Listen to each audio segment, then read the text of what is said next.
اللهم صل على محمد وعلى آل محمد كما صليت على إبراهيم وعلى آل إبراهيم إنك حميد مجيد. اللهم بارك على محمد وعلى آل محمد كما باركت على إبراهيم وعلى آل إبراهيم إنك حميد مجيد. قالوا سبحانك لا علم لنا إلا ما علمتنا إنك أنت العليم الحكيم. معزز محترم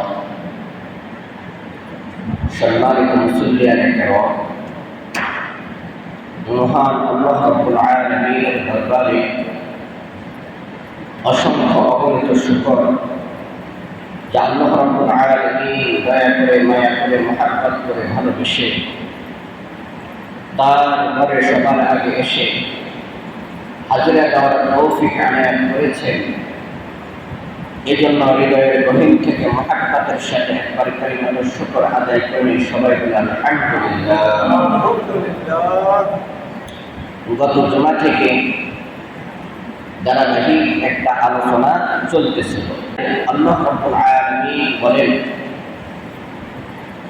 মান আমিলা সালিহান মিন যাকারিন আও উনসা ওয়া হুয়া মুমিনুন ফালানুহইয়ান্নাহু হায়াতান তাইয়্যিবা। মুমিন বান্দা বান্দীদের মধ্য থেকে যারা নেক আমল করবে আমি তাদেরকে পবিত্র জীবন দান করব। মুফাসসিরিনে কেরাম হায়াতুন তাইয়্যিবা ব্যাখ্যা করেছেন চারটা বস্তু। হায়াতুন তাইয়্যিবা কথা পবিত্র জীবন দ্বারা উদ্দেশ্য হলো চারটা বস্তু। এই চারটা বস্তু যার জীবনে থাকবে মনে করতে হবে যে সে পবিত্র জীবন পেয়ে গেছে। এক নম্বর হলো কলবে সালিম, প্রশান্ত অন্তর। এক নম্বর কি? কলবে সালিম, প্রশান্ত অন্তর। দুই নম্বর হলো কনাআত, অল্পে খুশি, যখন যা পাওয়া তাতে খুশি, যখন যা আল্লাহ তাআলা দেয় তাতে সে খুশি। এটাকে বলা হয় কনাআত, অল্পে খুশি। অর্থাৎ আল্লাহ তাআলা তাকে যখন যা দেয় এতে সে খুশি, এটাকে বলা হয় কনাআত। তিন নম্বর হলো রিজকে হালাল, হালাল রিজকের ব্যবস্থা হওয়া। চার নম্বর হলো তৌফিক ইবাদত, ইবাদত করার তৌফিক হওয়া। এই চারটা বস্তু যে পেয়ে গেল বুঝতে হবে তার জীবনটা হলো পবিত্র জীবন, যেটা আল্লাহ রাব্বুল আলামিন একজন মুমিন বান্দাকে দিয়ে থাকেন। তাহলে কয়টা জিনিস? চারটা জিনিস। এক নম্বর হলো কলবে সালিম, দুই নম্বর হলো কনাআত, তিন নম্বর হলো রিজকে হালাল, চার নম্বর হলো ইবাদতের তৌফিক, অর্থাৎ প্রশান্ত অন্তর, অল্প দৃষ্টি, হালাল রিজিক, এবং চার নম্বর হলো ইবাদতের তৌফিক হওয়া। এই চারটা বস্তু যিনি পেয়ে গেলেন বুঝতে হবে আল্লাহ রাব্বুল আলামিন মুমিনদেরকে যে পবিত্র জীবনের ওয়াদা দিয়েছেন এটা সে পেয়ে গেছে। আমাদের বুজুর্গানে কেরাম বলেন এই চারটা জিনিস পেতে হলে পাঁচটা জিনিসের উপর আমল করতে হবে। অর্থাৎ কোনো ব্যক্তি যদি পাঁচটা জিনিসের উপর আমল করে তাহলে তার জীবন হলো সুখী জীবন। তার জীবন হলো সুখী জীবন। পৃথিবীতে এমন কোনো মানুষ নেই যেই মানুষ পবিত্র এবং সুখী জীবনের প্রত্যাশা করে না। আমরা সকলেই চাই আমাদের জীবন পবিত্র হোক, আমাদের জীবন সুখী হোক। পৃথিবীতে এমন কোনো মানুষ নেই যে মানুষ পবিত্র জীবনের তামান্না করে না, সুখী জীবনের তামান্না করে না। তো সুখী জীবন এবং পবিত্র জীবন, তো পবিত্র জীবনের তো চারটা কথা মুফাসসিরিনে কিরাম উল্লেখ করেছেন যে এই চারটা বস্তুর সমন্বয়ে পাওয়া হলো পবিত্র জীবন। আর এই চারটা জীবন, চারটা বস্তু ওই ব্যক্তি পাবে যেই ব্যক্তি এই পাঁচটা বস্তুর উপর আমল করবে। সার কথা হলো বুজুর্গানে কিরাম বলেন পাঁচটা বস্তু হলো সুখী জীবনের মূলনীতি। সহজ কথা, পাঁচটা বস্তু হলো সুখী জীবনের মূলনীতি। এক নম্বর হলো ইলম পর আমল করা, ইলম শিখা এবং এর উপর আমল করা। দুই নম্বর হলো বড়োं के तजुर्बात से फायदा उठाना, আকাবের এবং আসলাফদের অভিজ্ঞতা থেকে উপকৃত হওয়া। তিন নম্বর হলো গুনাहों पर इस्तिगफार करना, गुनाहेर पर इस्तिगफार करा। चार नंबर हलो नेमतों पर अल्लाह का शुक्र अदा करना, नेमतों पर अल्लाह ताला शुक्रिया अदा करा। 5 नंबर मरने वालों से इज्जत हासिल करना, मृत व्यक्तिদের থেকে শিক্ষা নেওয়া। এই পাঁচটা এর ধারাবাহিক আলোচনা গত জুমাতে আমরা একটার উপর করেছিলাম, সেটা হলো ইলম পর আমল করা, ইলমের উপর আমল করা। অর্থাৎ আমি যা জানি তার উপর আমল করা, আমি যা জানি তার উপর আমল করা। প্রত্যেক মুসলমানদের উপর প্রয়োজনীয় ইলম শিক্ষা করা ফরজ। তলাবুল ইলমি ফরিদাতুন আলা কুল্লি মুসলিম। রাসূল করিম সাল্লাল্লাহু আলাইহি ওয়াসাল্লাম বলেন প্রত্যেক মুসলমানের উপর দ্বীনের প্রয়োজনীয় ইলম শিক্ষা করা ফরজ।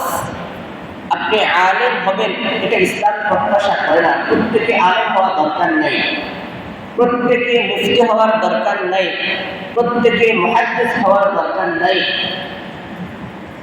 বরঞ্চ আপনার জরুরতে ইলম, যে ইলমগুলো শিক্ষা করা আপনার জন্য প্রয়োজন, এগুলো শিক্ষা করা ফরজ।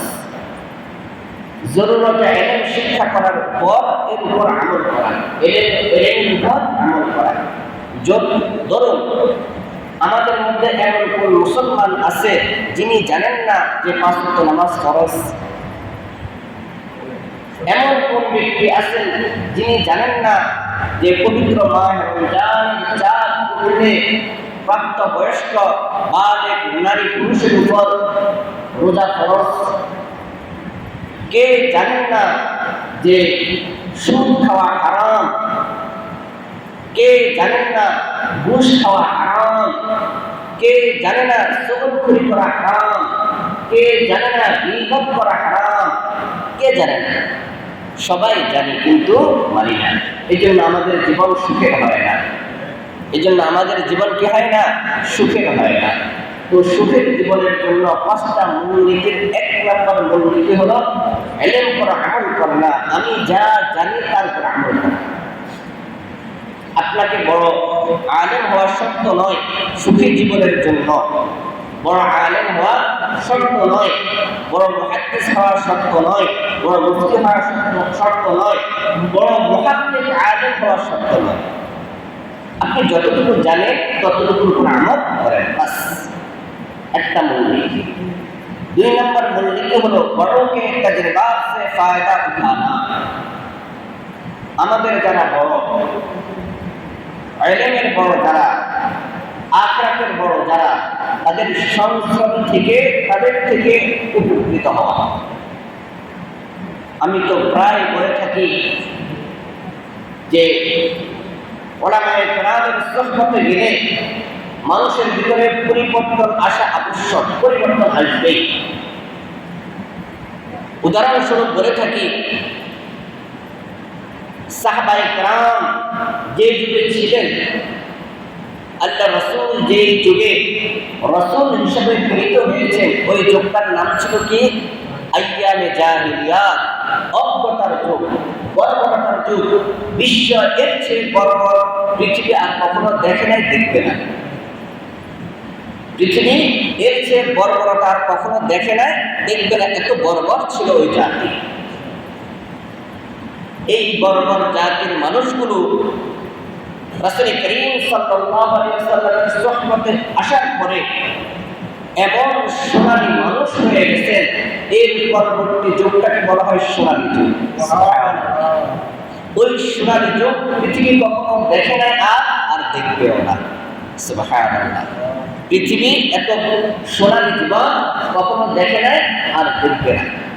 জুনাতে খুদা রাহ পর और वो कहानी बन गए, जो न थे खुद राह पर और वो कहानी बन गए, क्या नजर थी उसमें कि वो लोगों को मसीहा कर दिया। একটা উদাহরণ আপনাদের সামনে দিয়েছি। ওই যে এক লোক জমি কিনছে, কেনার পরে জমির মধ্যে স্বর্ণের কলসি পেয়েছে, পাওয়ার পরে এখন এই কলসি কে নিবে? যে শ্রমিক সেও নিচ্ছে না, যে মালিক সেও নিচ্ছে না, যে বিক্রি করতেছে সেও নিচ্ছে না, যে জমি ক্রেতা সে নিচ্ছে না। আমি তো আপনার কাছে জমি কিনছি, স্বর্ণের কলসি কিনি নাই। যে শ্রমিক সে বলছে আমি তো এখানে শ্রম দিতে এসেছি, এটার মালিক তো আমি না, এটার মালিক হলো যিনি জমির মালিক, সেই মালিক। আর যিনি জমি বিক্রি করেছেন তিনি বলছেন জমিনে যা আছে সব তো আমি বিক্রি করেছি, এটার মালিক তো আমি না। দেখেন, এই যে ভয়, কেউ নিচ্ছে না, জমির বিক্রেতাও নিচ্ছে না, ক্রেতাও নিচ্ছে না, শ্রমিকও নিচ্ছে না। এই ভয়টা কেন? ভয়টা এই জন্য যে এটার প্রকৃত মালিক যদি আমি না হই, আর আমি যদি ভোগ করি, কিয়ামতে আল্লাহ তাআলার সামনে আমি কি জবাব দেব? কারণ আল্লাহ রাসূল বলেছেন, অন্যায়ভাবে কেউ যদি কারো বস্তু ভক্ষণ করে, কিয়ামতের দিন এর হিসাব দিতে হবে।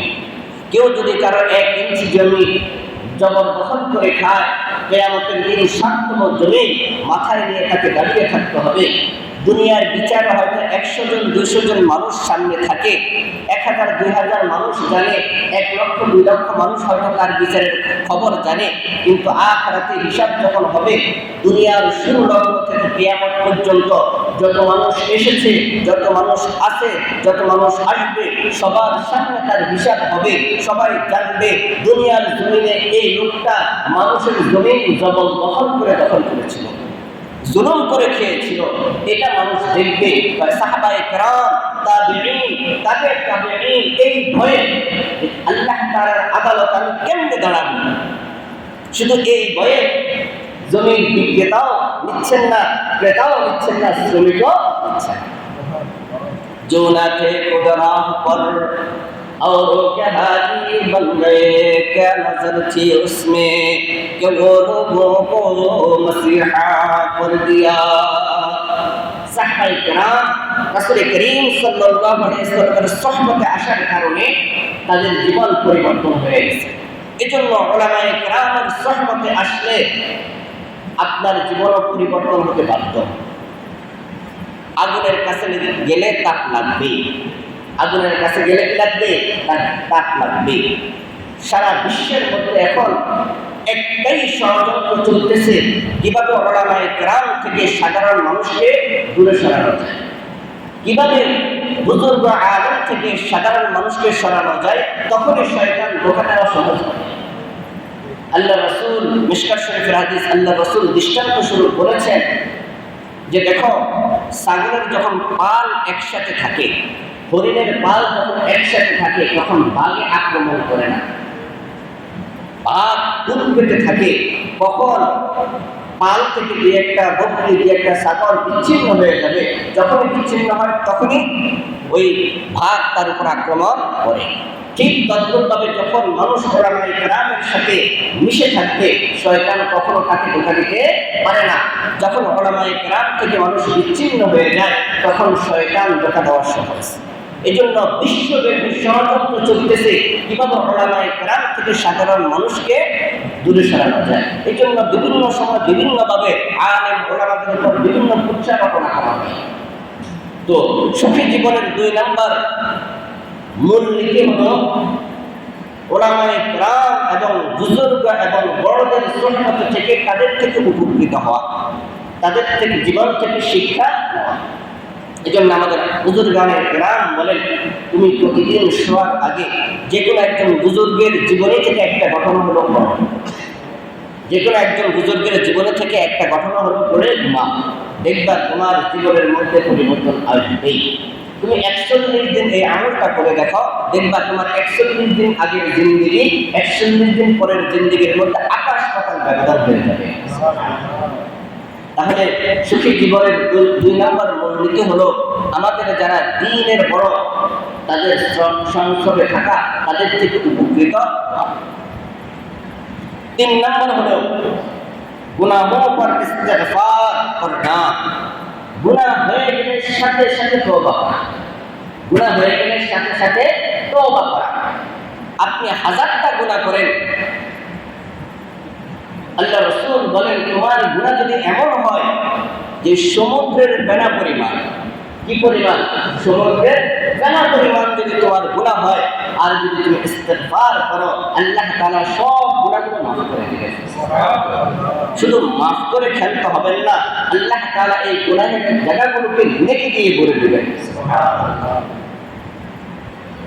এমনকি হাদিস শরীফের মধ্যে এমনও আছে, অনেক সময় গুনাহ করার কারণে যখন বান্দা ইস্তিগফার করে, গুনাহের জায়গাগুলো মুছে যায়, গুনাহের জায়গাগুলো মুছে যায়। মুছে যাওয়ার কারণে আমলনামার ওই জায়গাগুলো খালি খালি থাকে। আল্লাহ তাআলা বলেন, আমার বান্দার এই আমলনামাটা অসুন্দর লাগে, ও আমার ফেরেশতারা, এটা আমার কাছে ভালো লাগে না, অতএব এই জায়গাটাকে নেকি দিয়ে ভরে দাও। শুধু তাই নয়, অনেক সময় দেখবেন আমরা এক জায়গায় যদি ভুল হয়ে যায়, এরপরে একটু সাদা কালি দিয়ে মুছে দিই, মুছে দেওয়ার পরে এরপর যখন আবার লিখি একটা দাগ থেকে যায়, বোঝা যায় এখানে একটা ভুল হয়েছিল, মুছা হলো আবার লেখা হয়েছে, বোঝা যায় না? আল্লাহ রাব্বুল আলামিন ফেরেশতাদেরকে বলেন, ও আমার ফেরেশতারা, আমার বান্দার আমলনামা থেকে গুনাহগুলো এমনভাবে মুছে দাও যেন না বোঝা যায় যে এই আমার এই বান্দা কোনোদিন কোনো গুনাহ করেছে। আমলনামাগুলো থেকে এমনভাবে গুনাহগুলোকে মুছে দাও। এই জন্য আল্লাহ রাসূল বলেন, আত-তাইবু হাবিবুল্লাহ, তওবাকারী হলো আল্লাহ তাআলার বন্ধু। আত-তাইবু হাবিবুল্লাহ, তওবাকারী হলো আল্লাহ তাআলার বন্ধু। এই কথার মাহাত্ম্য যে ওই বুঝবে যে তওবাকারী নিয়মিত তওবা পাঠ করে। আল্লাহ রাসূলের কোনো গুনাহ আছে?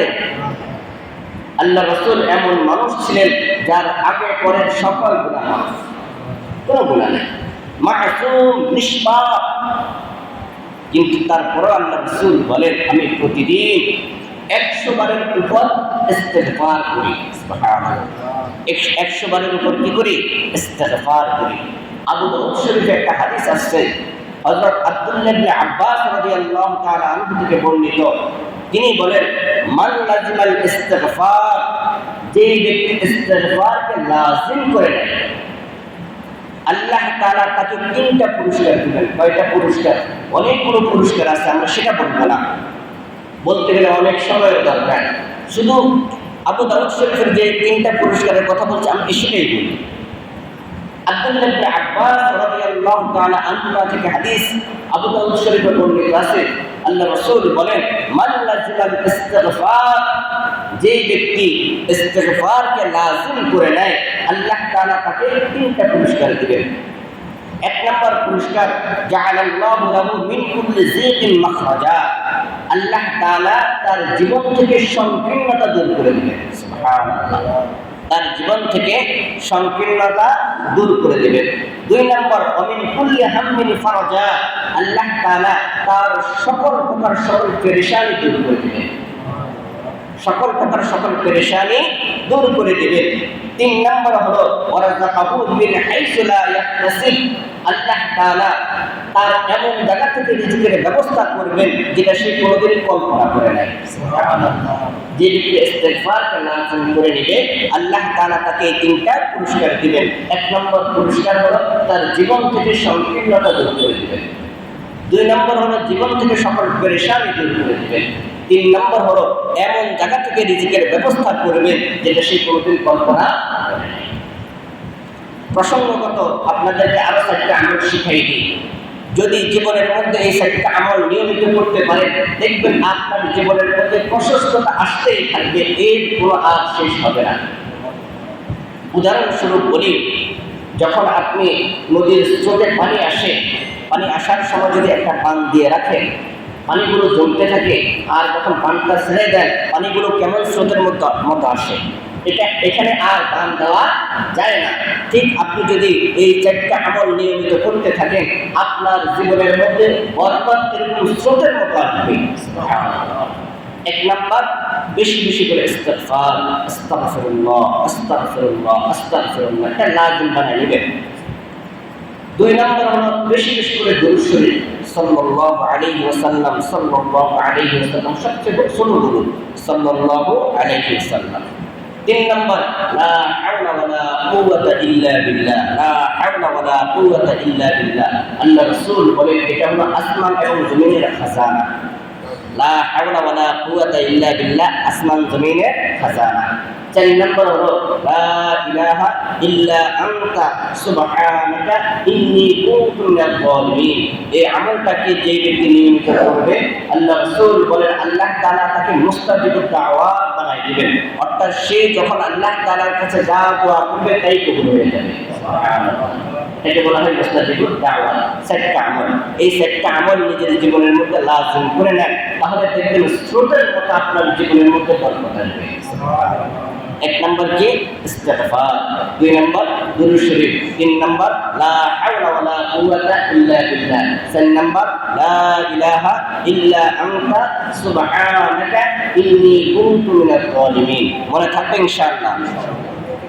তাহলে 3 নম্বর হলো সুখী জীবনের 3 নম্বর মূলনীতি হলো বেশি বেশি করে কি করা, ইস্তিগফার। 4 নম্বর, নিয়ামতের উপর আল্লাহর শুকর আদায় করে না, সব সময় নিয়ামতের উপর আল্লাহ তাআলার শুকরিয়া আদায় করা, আলহামদুলিল্লাহ। মনে রাখবেন, আপনি যতটুকু নিয়ামত পাওয়ার উপযুক্ত, আল্লাহ তাআলা আপনাকে ততটুকু নিয়ামত দিয়েছেন। আমরা অনেক সময় মুসিবত আসলে হাইদাস হয়ে যায়, আল্লাহ তাআলা মুসিবত দেয় আপনাকে আরো বেশি নিয়ামত দেওয়ার জন্য। সুবহানাল্লাহ। হ্যাঁ, আপনাকে মুসিবত দেয় কেন?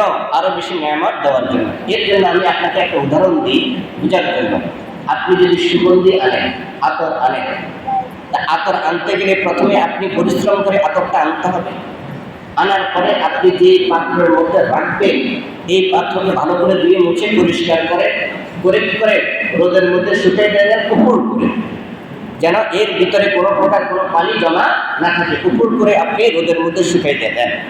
তো বলেন, এই যে আপনি ধুইলেন, পরিষ্কার করলেন, রোদ দিলেন, কষ্ট হলো না?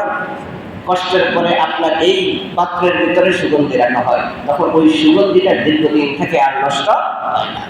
আপনি যদি কষ্ট না করে কোনো রকম একটা পাত্রের মধ্যে এই সুগন্ধিটা রেখে দিতেন, কয়দিন পরে এটা নষ্ট হয়ে যেত, অথবা তার মধ্যে যদি ময়লা থাকতো, আপনি এই সুগন্ধি ব্যবহার করতে পারতেন না। ঠিক তদ্রূপভাবে আল্লাহ তাআলা কোন বান্দাকে নিয়ামত দেওয়ার আগে ওই নিয়ামত পাওয়ার উপযুক্ত কিনা এটাকে ভালো করে সানবিন করে নেন, পরীক্ষা করে নেন, এরপর ওই নিয়ামতটা দেন। সুবহানাল্লাহ।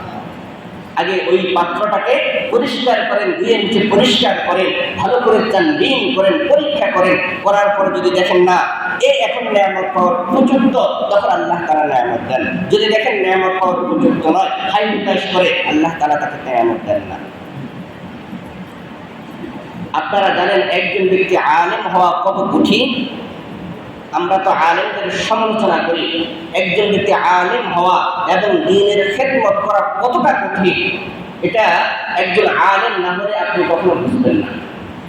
আলেম হলো নবীদের ওয়ারিস, এই জন্য নবীদেরকে আল্লাহ তাআলা নবুয়ত দেওয়ার জন্য যেমন পরীক্ষা করেছেন, একজন আলেমকে আলেম হওয়ার আগে আল্লাহ তাআলা এমন পরীক্ষা করেন। কেমন কঠিন কঠিন পরীক্ষা করেন এটা আপনি কল্পনা করতে পারবেন না। আমাদের সময় বা আপনারাও দেখছেন নুরানিতে কত ছাত্র থাকে, কত জাহিন ছাত্র থাকে। সব জাহিন ছাত্র কিন্তু আলেম হতে পারে না। যার সম্পদ বেশি এটাও আল্লাহ তাআলা দেখেন না। দেখেন, আমি যদি তাকে আমার রাসূলের উত্তরসূরি বানাই তাহলে এর উপযুক্ত হবে কিনা, এটাকে সে ধারণ করতে পারবে কিনা, তখন আল্লাহ তাআলা তাকে দেন। এই জন্য তো দেখেন অনেকে ওষুধ খেয়ে যায়, অনেকে কি খেয়ে যায়, ওষুধ খেয়ে যায়, সবাই এটাকে ধারণ করতে পারে না। ঠিক তদ্রূপভাবে আল্লাহ তাআলা বান্দাকে কোনো নিয়ামত দেওয়ার আগে পরীক্ষা করে নেন, আমি আমার এই বান্দাকে যে এই নিয়ামত দেব এটা উপযুক্ত কিনা। যদি সে সবর করে আল্লাহ তাআলা তাকে নিয়ামত দেন, প্রাথমিক নিয়ামত দেন। যখন সে শুকরিয়া আদায় করে তখন আল্লাহ তাআলা তার নিয়ামত আরো বাড়িয়ে দেন। মুসা কালিমুল্লাহ একবার তিনি আল্লাহ তাআলার সাথে কথা বলার জন্য দূর পর্বতে যাচ্ছেন, প্রতিমধ্যে এক লোকের সাথে দেখা, বলল যে আল্লাহকে বলিয়েন আমার যেন জিন্দেগির মধ্যে প্রশস্ততা দিয়ে দেন, আমি গরিব মানুষ, যেন আমার জিন্দেগির মধ্যে প্রশস্ততা দিয়ে দেন, দোয়া করেন। আরেকজন সে বলতেছে আল্লাহ তাআলার কাছে আমার জন্য দোয়া করেন, আমার সম্পদ অনেক বেড়ে গেছে, আমার সম্পদ যেন কিছুটা কমায় দেন, এত সম্পদ আমি রাখতে পারি না, হিসাব বিকাশ করতে পারি না, একটু সম্পদ যেন আমার কমায় দেয়। মুসা কালিমুল্লাহ আল্লাহ তাআলার কাছে বললেন, আল্লাহ তাআলা বলছেন যার সম্পদ আছে তাকে বলো না শুকরিয়া করতে, যার সম্পদ নাই তাকে বলো শুকরিয়া আদায় করতে। এখন যখন আসার পরে যেই লোকের সম্পদ আছে তাকে যখন বলল যে আল্লাহ তাআলা বলেছেন যখন তুমি নাশুকরিয়া করবে তোমার নিয়ামত কমে যাবে, তখন সে বলতেছে আল্লাহ তাআলা আমাকে এত নিয়ামত দিয়েছেন, আমি কেমনে নাশুকরিয়া করি? আলহামদুলিল্লাহ। আল্লাহ তাআলা তখন তার সম্পদ আরো বাড়িয়ে দেন। এখন যার সম্পদ নাই তাকে যখন বলছেন, তখন মুসা কালিমুল্লাহ বললেন যে আল্লাহ তাআলা বলছেন আপনি শুকরিয়া আদায় করার জন্য। তখন সে বলল আমার নাই, আমি কি শুকরিয়া করব? আমার নাই, আমি কি শুকরিয়া করবো? আমরা অনেক সময় বলি না, মুসিবত আসলে বা অভাব আসলে আল্লাহ শুধু আমাকেই দেখছে আর কাউকে দেখে নাই, বলি না আমরা, এটা না শুকরিয়া শব্দ। ওই লোকটা বললো আমার আল্লাহ তাআলা তো আমাকে কিছুই দেয় নাই, আমি কি শুকরিয়া করবো? তখন তার যতটুকু ছিল ততটুকু নাই হয়ে গেছে। এই জন্য শুকরিয়া আদায় করা, শুকরিয়া আদায় করলে নিয়ামত, এটা সুখী জীবনের একটা মূলনীতি। আলহামদুলিল্লাহ, আলহামদুলিল্লাহ। আল্লাহ তাআলার কাছে পছন্দনীয় কিছু তাসবিহ আছে, যে তাসবিহগুলো আল্লাহ তাআলা খুব পছন্দ করেন। আলহামদুলিল্লাহ, সুবহানাল্লাহ, আল্লাহু আকবার, সুবহানাল্লাহি ওয়া বিহামদিহি, সুবহানাল্লাহিল আযীম, এই সকল তাসবিহগুলো আল্লাহ তাআলা খুব পছন্দ করেন। তার মধ্যে একটা তাসবিহ হলো কি আলহামদুলিল্লাহ। আপনি দেখেন কোরআন শরীফ শুরুর আগে বিসমিল্লাহর পরে প্রথম শব্দ কি? আলহামদুলিল্লাহ। তাফসীরের কিতাবের মধ্যে লেখে একজন মানুষ আল্লাহ তাআলা তাকে যে পরিমাণ নিয়ামত দিয়েছেন, আজীবন যদি সিজদায় পড়ে থাকে তারপর আল্লাহ তাআলার নিয়ামতের শুকরিয়া আদায় হবে না। কিন্তু মুফাসসিরিনে কেরাম বলেন কোন ব্যক্তি যদি আলহামদুলিল্লাহি রাব্বিল আলামিন পড়েন তাহলে নিয়ামতের কিছুটা শুকরিয়া আদায় হবে। আলহামদুলিল্লাহ আল্লাহ তাআলার এত প্রিয়, যেটা কোরআন শরীফের প্রথম আয়াতে আলহামদুলিল্লাহ দিয়ে আল্লাহ তাআলা শুরু করেছেন।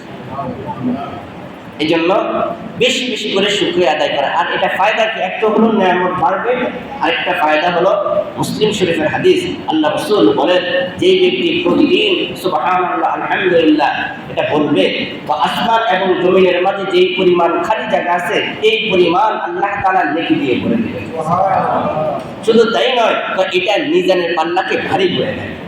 তামলাউল মিজান আও তামলাউ মা বাইনাস সামাই ওয়াল আরদ, হাদিসের ইবারত যে মিজানের পাল্লাকে ভারী করে দেয়। আসমান এবং জমিনের মাঝে যে পরিমাণ খালি জায়গা আছে এই পরিমাণ আল্লাহ তাআলা নেকি দিয়ে ভরে দেয়। এজন্য সুখী জীবনের 4 নম্বর মূলনীতি হলো যে নিয়ামতের উপর শুকরিয়া আদায় করা, আলহামদুলিল্লাহ আলহামদুলিল্লাহ, আমলান এবং জবানান, আমলের মাধ্যমে এবং জবানের মাধ্যমে। 5 নম্বর, মরনে ওয়ালোं से इबरत हासिल करना, মৃত মানুষ থেকে শিক্ষা নেওয়া। মৃত মানুষ থেকে শিক্ষা নেওয়া যে আমার বাবা ছিল, আমার দাদা ছিল, আমার নানা ছিল, কত মানুষ ছিল, আজকে তারা নাই, আমিও তো থাকবো না। সবাই তো বলেছেন এই ঘর আমার, এই বাড়ি আমার, এই সম্পত্তি আমার, আজকে তারা নাই। আজকে আমি বলতেছি আমিও কোথায় থাকবো। মরনে ওয়ালোं से इबरत हासिल करना, মৃত মানুষ থেকে শিক্ষা নেওয়া। মৃত মানুষ থেকে শিক্ষা নেওয়া। আজকে আমরা শিক্ষা নিই না। এখন তো এমন হয়ে গেছে, কবরস্থানে মানুষ হাসাহাসি করে, হ্যাঁ, লাশ সামনে রেখেও এখন মানুষ হাসাহাসি করে। আমাদের থেকে গায়রত এতটাই দূরে সরে গেছে, আল্লাহ তাআলার ভয় এতটা দূরে সরে গেছে, এখন মৃত ব্যক্তিকে সামনে রেখে আমরা হাসাহাসি করি। আরো তো নির্লজ্জ এত হয়ে গেছি আমরা যে মৃত ব্যক্তিকে সামনে রেখে বলে যে অমুক দিন খাবারের আয়োজন, অমুক দিন খাবারের আয়োজন। তার মানে মৃত ব্যক্তি মরার কারণে আমাদের একটা খাবারের ব্যবস্থা করে গেছে। এটাই বোঝা না যে মৃত ব্যক্তি মরার কারণে আমাদের জন্য বিশেষ একটা খাবারের ব্যবস্থা করে গেছে। কতটা নির্লজ্জ আমরা হয়ে গেছি, কতটা বেহায়া আমরা হয়ে গেছি, যেটা বলার বাহিরে না। আমরা কতটা নির্লজ্জ আর বেহায়া হয়ে গেছি। তো 5 নম্বর মূলনীতি হলো মরনে ওয়ালোं पर इबरत हासिल करना, মৃতদের থেকে শিক্ষা নেওয়া যে আমার বাবা ছিল, আমার দাদা ছিল, নানা ছিল, তারা আজ নাই, আমিও থাকবো না। আর একটু চিন্তা করে দেখেন, আপনার পরদাদার নাম কি জানেন? জানেন না। দলিল যখন খুঁজেন তখন মনে আসে যে আপনার পরদাদার নাম এটা ছিল। আপনার পরদাদার নাম কি আপনি জিজ্ঞেস করে দেখেন, জানেন না আপনি? যদি দলিল খোঁজেন তখন আপনার মনে পড়ে আমার পরদাদা অমুক ছিল। তা আপনিও তো একদিন পরদাদা হবেন, হবেন না? আপনি তো আজীবন থাকবেন না, থাকবেন? আমরা আজীবন থাকবো না, আমরাও তো আজীবন থাকবো না। ছোট্ট একটা কথা, একবার মালাকুল মউত একজন মানুষকে জান কবজ করার জন্য আসছিলেন। তখন মালাকুল মউতকে জিজ্ঞেস করলো যে এত নিষ্ঠুর কেন তুমি এত নিষ্ঠুর কেন? মানুষের আদালতে দেখা যায় কাউকে গ্রেফতার করলে গ্রেফতারের আগে গ্রেফতারি পরোয়ানা জারি হয়, নোটিশ পাঠায়, তারপর তাকে গ্রেফতার করে নিয়ে যায়। আসিয়া তাকে গ্রেফতার করে নিয়ে যায় না, যদি নিয়ে যায় এটা অন্যায়। তুমি কেমন নিষ্ঠুর যে আইসিয়া একজন মানুষকে কবজ করে নিয়ে যায়। তখন মালাকুল মউত বলেন, দুনিয়ার আদালতে একটা নোটিশ দেয় আর আল্লাহ তাআলার আদালত থেকে কতটা নোটিশ আসে। তো কি দেখো, যখন তুমি মায়ের পেট থেকে ভূমিষ্ঠ হয়েছে তোমার মুখে দাঁত ছিল না। আল্লাহ তাআলা দাঁত দিয়ে সতর্ক করেন, এই তোমার কিন্তু চলে যাওয়ার সময়, ঘন্টা বাজতেছে। এরপরে আস্তে আস্তে যখন বড় হইতেছে, আপনার দাড়ি ছিল না, দাড়ি গজাইতেছে, তার মানে সতর্ক হও, তোমার কিন্তু চলে যাওয়ার ঘন্টা বাজতেছে। আস্তে আস্তে দাড়ি বড় হইতেছে, হওয়ার পরে প্রথমে দাড়ি লাল হয়, ঘন্টা বাজতেছে, এই সতর্ক হও, তোমার কিন্তু চলে যাওয়ার ঘন্টা বেজে গেছে। এরপরে দাড়িগুলো সাদা হয়, চুলগুলো সাদা হয়, তার মানে চূড়ান্ত পর্যায়ে তুমি কিন্তু এখন চলে যাওয়ার ঘন্টা তোমার বেজে গেছে, তুমি চলে যাবে। একটা দুইটা না, হাজারটা সতর্কবাণী দেয়, মাঝে মাঝে অসুস্থ করে। তার মানে বান্দা, তুমি মনে করছো আজীবন সুস্থ থাকবে, আমি শুধু একটা জ্বর দিলাম, জ্বর। দেখো তোমার ভিতরে কেমন পরিবর্তন হয়ে গেছে। শুধু তাই না, একদিন শুধু পাতলা পায়খানা হোক, তোমার গর্ব কোথায় চলে গেছে? শুধু একদিন 1 ঘন্টা কয়েকবার পাতলা পায়খানা হয়ে গেলে অস্তিত্ব শেষ। আল্লাহ যে মালাকুল মউত বলেন, মানুষ একটা নোটিশ দেয়, আল্লাহ তাআলা হাজারটা নোটিশ দেয়, বান্দা সতর্ক হয়ে যাও, তুমি কিন্তু এখানে থাকবা না, এই জগৎটা কিন্তু তোমার থাকার জায়গা না, তুমি আমার কাছে আসতে হবে, সতর্ক হয়ে যাও। যদি সতর্ক হও, তওবা করো, বাস হাজারবার গুনাহ করছো, হাজারবার নাফরমানি করছো, মূর্তি পূজা করছো, অগ্নি পূজা করছো, নাফরমানি করছো, শিরক করছো, বেদাত করছো, ঘুষ খেয়েছো, হারাম খেয়েছো, শতকরা করছো, তোমার পর্যায়ে এমন হয়ে গেছে এখন তোমার সন্তান তোমার কথা শুনে না, তুমি সপরিবারের জন্য একটা বোঝা হয়ে গেছো। পরিবারের জন্য একটা কি হয়ে গেছে, বোঝা হয়ে গেছে। তখন আল্লাহ তাআলা বান্দাকে ডাকে বলল, ও বান্দা, আমি তো তোমাকে বানাইছি, আমি তোমাকে বানাইছি, তুমি পরিবারের জন্য বোঝা হতে পারো, আমার জন্য বোঝা নয়। বান্দা এখনো তুমি আমাকে ডাকো, ডাকার সাথে সাথে আমি তোমার জন্য জবাব দেব। এখন তুমি বলো তোমার কি জরুরত, আমার কাছে বলো, আমি তোমার এই জরুরতটাও পূরণ করে দিব। পরিবারের জন্য বোঝা, কিন্তু আল্লাহ তাআলার কাছে বান্দা বোঝা নয়, বরঞ্চ সম্মানের। হাদিস শরীফের মধ্যে আছে, বান্দার যখন দাড়িগুলো পেকে যায়, চুলগুলো সাদা হয়ে যায়, এই বান্দা যখন আল্লাহ তাআলার কাছে দুটি হাত উঠায়, চোখের পানি ফেলে দেয়, আল্লাহ তাআলা তাকে ক্ষমা না করে পারেন না। আল্লাহ তাআলা বলেন, এই বান্দাকে ফিরাই দিতে আমার লজ্জা লাগে, এই বান্দাকে ফিরাই দিতে আমার লজ্জা লাগে। অথচ এই পাকড়া দাড়িওয়ালা মানুষগুলো আমরা গুনাহ করি, এই পাকড়া দাড়িওয়ালা মানুষগুলো আল্লাহ তাআলার নাফরমানি করি। বিয়ে শাদী হলে কি পরিমাণ মাটি কাটানো গান বাজনা শুরু হয়ে যায়, আজীবন এরা বেঁচে থাকবে, আজীবন বেঁচে থাকবে। জীবনের প্রথম জীবন শুরু, দাম্পত্য জীবনের প্রথম জীবন শুরু আল্লাহ তাআলার নাফরমানি দিয়ে জমি কাঁপাচ্ছে, তার মানে এই জমিনের নিচে আপনি যাবেন না, আজীবন থাকবেন আপনি এই জমিনে। কি মনে হয় হাজী সাহেব গাজী সাহেব থেকে যাবেন? হ্যাঁ, থেকে যাবেন আপনি আজীবন এই জমির উপরে। খবরদার, আমরা কেউ থাকবো না।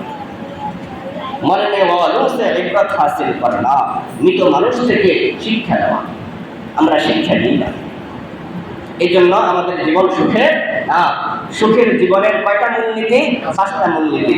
1 নম্বর হলো এলেম অনুযায়ী আমল করা, 2 নম্বর বড়কে তাজরিবাত সে ফায়দা উঠানা, বড়দের অভিজ্ঞতা থেকে উপকৃত হওয়া, 3 নম্বর গুনার উপর ইস্তেগফার করা, 4 নম্বর নিয়ামতের শুকর আদায় করা, 5 নম্বর মৃত ব্যক্তি থেকে শিক্ষা নেওয়া।